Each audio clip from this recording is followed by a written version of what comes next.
Hello everyone and welcome to my channel. Today I want to discuss something that has been on my mind for a long time. And it has to do with my forte of real estate photography. I saw this when I was shooting regular. I see it now when I shoot off and on. And I see a lot of it when I look for homes to buy, or apartments to rent, or anything else that deals with photography when it comes to buying or selling items such as homes, mobile homes, travel trailers, RVs of any type. I see it constantly. And I think it's time it needs to be addressed. So let's talk about it. But first, I want to talk about myself. I've been shooting real estate photography for about 10 years. I've been a photographer since I was 18, so that puts it in the neighborhood of 52 years. Maybe a little bit longer, because I actually started shooting in high school.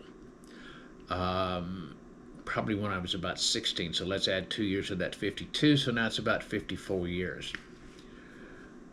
But one of the things that I want to touch on in reality is people, including agents and everyone else who think they're photographers, and they go out and they want to shoot with their cell phones, they want to shoot with their GoPros, they want to shoot with I lost my train of thought here, but they want to shoot with their point and shoots, their automatic cameras. This doesn't work in real estate photography. It works great for landscapes. It works great for, say, outdoor portraiture. Definitely not indoor portraiture or anything else indoor when you have to have lights. But it works good for outside. It doesn't work in real estate photography. You actually need to go get a camera that you can adjust your aperture openings or your f-stops. You can adjust your shutter speeds. You can adjust your ISO settings, and you can put a lens on, such as the lens on this camera, which is a wide angle lens. It's a 10 to 20 wide angle lens, and when you're shooting real estate photography, you need to shoot at the widest angle, which is 10 millimeter. Now you can go get an 8 millimeter fisheye, but you're going to have a lot of distortion on the outside of the edges, so you're going to have to do a lot of work in your post-production to get this distortion out of them. Most real estate shots are done in HDR, high density resolution. This camera will shoot 3 and put it together. That's really not enough. I can shoot up to 9 different exposures of the same shot automatically, and then I can go into something called Infuse GUI, which is a program that blends all of these exposures together and gives you one picture. From there, I take it to Lightroom, and I have presets in Lightroom for interior and exterior photographs of houses. That's why you need a camera that you can shoot and adjust and set on a tripod and hook up a remote, because some of these exposures might be quite long, second, 2 seconds, 3 seconds, maybe 4 seconds, because you want to set your f-stops for in here. An f-stop controls your depth of field. Depth of field means how far you can see beyond your focal point. I'll give you an example. One day I was looking through the real estate ads at a home. Happened to be about $1.3 million. And I noticed something on the back, in the backyard, which it had a deck, pretty much went the entire length of the back of the house, because the house was on the Guadalupe River. And I noticed something funny in it. So I blew it up a little bit just to see it better. Well, the focal point was on a tree, not anywhere else. The back behind that tree, on beyond it, was all out of focus. On this side, kind of in focus, but the focal point was right at a tree, which they had growing up, coming through the deck, which was a nice oak tree, so I'm sure they didn't want to get rid of it. So they built around it. So I went back into the house and I checked some more. And sure enough, the same type of stuff I was seeing inside the home on things such as the kitchen, the living room, the master bedroom, things of this nature. So, a little bit about focal point. When you set a camera, the aperture opening or the focal point, if it's wide like this, it's going to have a short focal point and everything behind it is going to be out of focus. If you come down to a little narrow opening like this, you're going to have a long depth of field. And this is the type of stuff you want to shoot on real estate photography. You want to shoot an f8, f11, 13, and on up. If you do, so if I set mine on aperture like that, A setting, then I can control, I don't know if you can see it, but I can control the f-stops. Or let me turn it around. You'll see a number over there, f something. And let's see if I can do this right. Yeah, you might be able to see it, where the f-stops are actually changing numbers. So in real estate photography, you want to shoot f13, f14, where that aperture is like this. It gives you a long depth of field. So you can focus on something short, and you still get focused on everything behind it. The other thing I want to talk about in this is the setup, or getting the house prepared. Lord, I've seen some bad stuff with this. One of the places you want to go through, you do a walkthrough. You walk into the kitchen, the laundry room, the bathrooms, the bedrooms, game rooms, indoor, outdoor, look around. And you want it to be in some kind of cleanly order, or cleanliness order. You don't want dishes stacked in the dishwasher or stacked in the sink. You don't want stuff on the stove.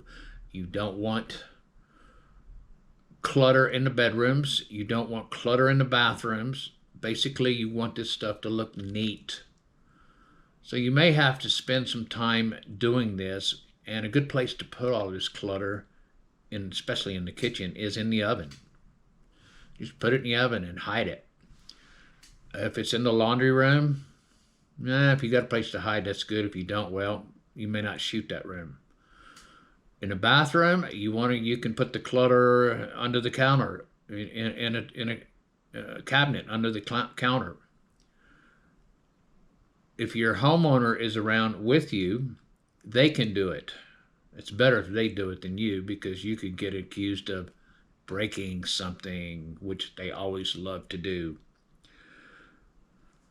So, while you're doing your walkthrough, you want to turn on every single light in the house. Everything. Ceiling fans, better if they're shut off, but okay if they're running. And include the light over the stove in the kitchen. So turn on every single light there is. Open up all the blinds. Open up the curtains. You want to let all the natural light you can into the home. Open them up in the bedrooms.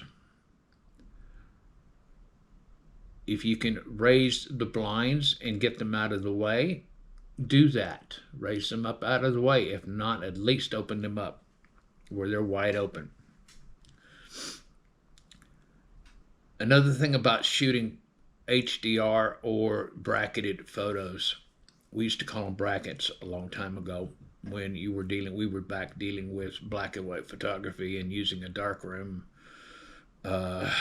which was always fun when you shot brackets. It wasn't an automatic function, not like today's digital. But when you're shooting brackets, the more brackets you shoot, the more color and vibrance you're going to get in the photograph. And also you're going to be able to what we call see-through windows, which means you're going to be able to look outside that window through the lens or through the photograph, just like you were looking outside it in normal, and it's not going to be what we call blown out, which is a bunch of white, or it's not going to be so dark you can't see through it and everything around it is dark. Your post-production takes care of your shadows. You can repair all that stuff in shadows.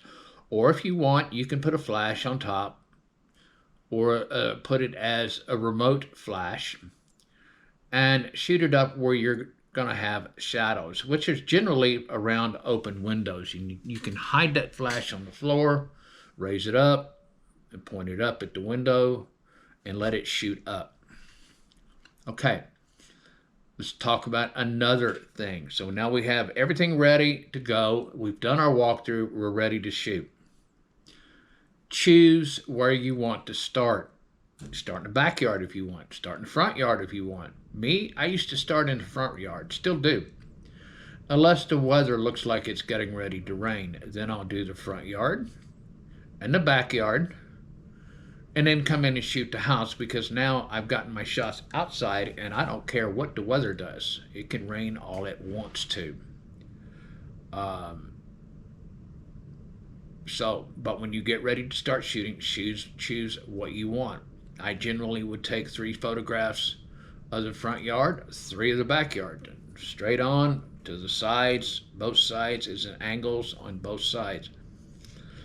If that yard was huge, well, I might do something else and get another shot in there of, say, the backyard, and show the fencing and things of this nature, to where you can get an idea of how large that backyard is. If it has a patio or a front porch, I'll take an extra shot of that before I step inside the house. Then I shoot the foyer, the formal living room if there's one there, the half bath. The half bath is a fun one because that is so small. You have to really stand almost outside to get a good shot, to get everything in one shot. You want to get the sink, the countertop, a little bit of the mirror if you can, of course the toilet. Now remember, when you go through your walkthrough, make sure all of those toilet seats are down.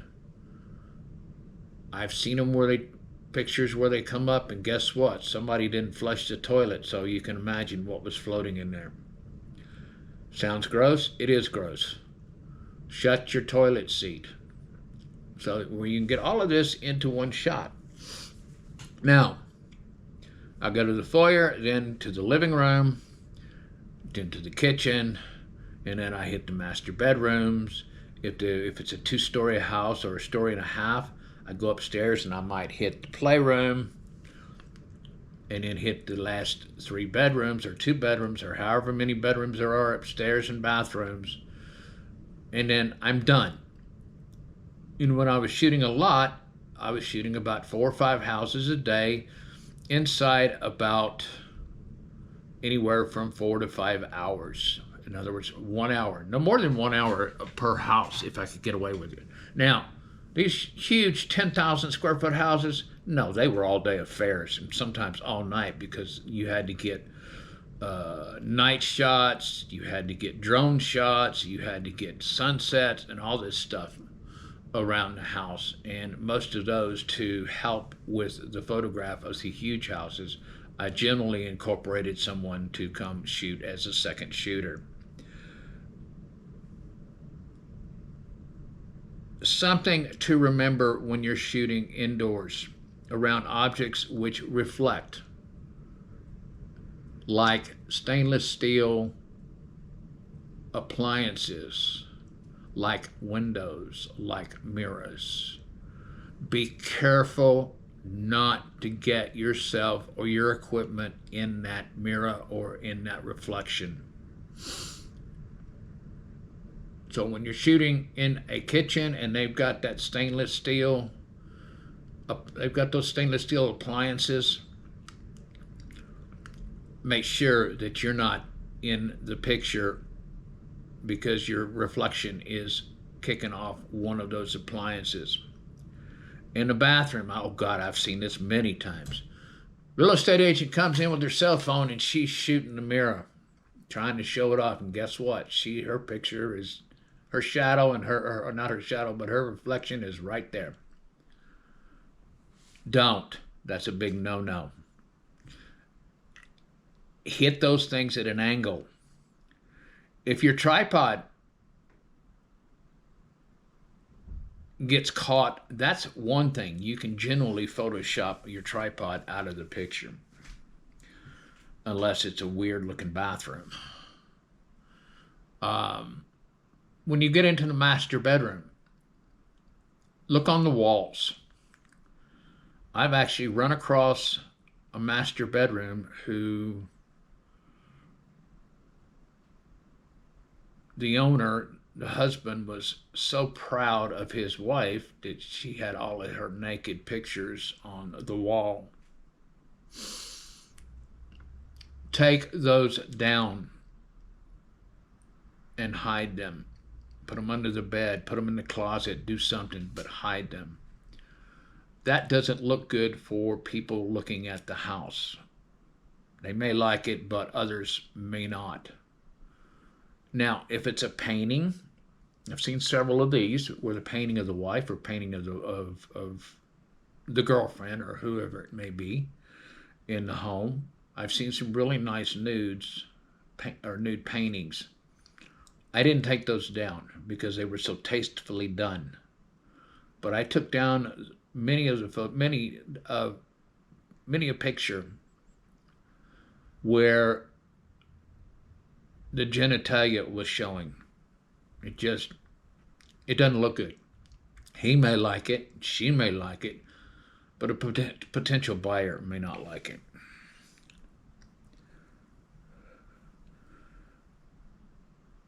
Something to look at when you're shooting both indoor and outdoor is what's called flare. That's that little white spot that the sun creates on the lens. If you have that, or you have streaks of sunlight across your lenses, you can always put your hand, something like this, and shade that particular area while you're shooting. Now remember, you're shooting real estate photography on tripod, and you're shooting with a remote shutter, so you have room to move your hand around and shade the lenses. Because sometimes these lens shades don't shade the lenses from the sun. Sometimes they do, sometimes they don't.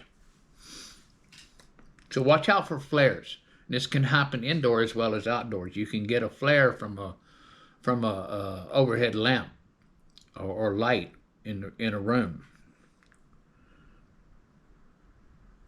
Make sure you're not in the picture. Make sure when you're shooting something that's shiny, that may reflect your shadow or yourself back, that you're not going to be in that picture. Your tripod might, but chances are, if your tripod is, it may not be recognizable, and you won't know that till post-production. And there may be no way you can get it out of there. All right, I'm back. The camera got a little warm, so I had to shut it off for a while. But to finish the video out, in shooting real estate photography, watch out for the shadows and reflections that can be cast in windows, mirrors, stainless steel appliances, or any other shiny appliances. And don't, and I can't stress this enough, don't use your cell phones, your point and shoots, your GoPros as this looks terrible and it doesn't show much. And I'm sure that for those of you who have been looking at homes and you see these homes and you can't even see the inside the rooms or inside the bathrooms because it only shows maybe a quarter of the room and not even half the room. This is because they're shooting with these point and shoots and automatic cameras. They're not shooting with a camera where you can adjust and put a wide angle lens on it and adjust your f-stops and adjust your shutter speeds and adjust your ISO settings for the best pictures possible. Guys, as I said before, I've got a master's in photography, or if I hadn't said it, I've got a master's in photography and I've got a master's in business administration. When I was shooting on a regular basis, many of my homes were picked up by the Houston Chronicle, and a few, not many, but a few got published not only in the Chronicle, but got published worldwide or in other home and garden type magazines. Many of my clients had potential buyers that bought the homes they had listed sight unseen based on my photos. That type of rapport is really nice to have when you start shooting and people realize that, you know, the stuff you'd shoot is good enough to get published or good enough to sell a home without ever having it being seen. All right, guys, if you like this and you want some more of this type of videos, don't forget to like, subscribe, and push that or click on that notification bell. Have a good one, guys. Thanks for watching, and we love you all.